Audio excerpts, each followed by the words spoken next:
साथीहरू, good morning, welcome to my mini vlog. आज चाहिँ म अब यहाँ के अरे बुनिया पकाउन जानु लाग्यो है। अनि यहाँ हाम्रो परतिर घरमा चाहिँ यो भाइहरूको वर्तमान छ नि त। अनि म यहाँ यी दिदीहरूकोमा आइपुगेँ। अब हामी चाहिँ यहाँ यी 3-4 जना दिदीहरू मिलेर चाहिँ हाई भन्नु न दिदी यता।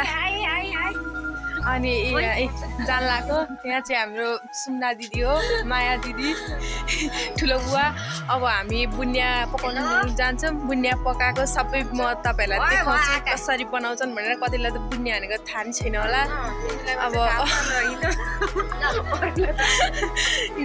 गाइज अब म पुगेर तपाईँलाई देखाउँछु।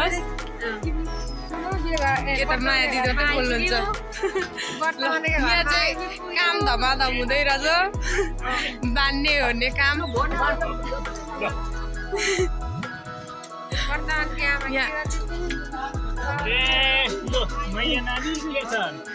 नमस्ते दाजुहरूलाई।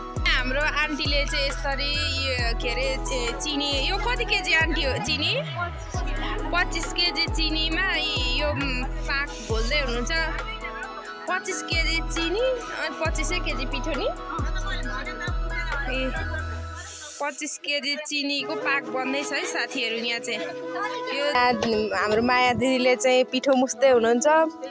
अनि यता कमला दिदीले चाहिँ यहाँ के अरे यो तेलको उयो चिनीको पाकबाट हाल्ने टिकटक बनाउने। यता यो मुसिसकेको हो। यहाँ हाम्रो शोभा दिदीले के अरे पाक हाल्ने हो। अनि यसरी हाल्नुपर्छ बुनिया पकाउँदा। गाइजहरू हेर्नु होला, तपाईँहरूलाई पनि थाहा छैन होला, कतिलाई त बुनिया भनेको नि के थाहा छैन होला। यो चाहिँ यसरी बनिन्छ, यस्तो दाना हुन्छ अनि गुलियो मिठो हुन्छ है।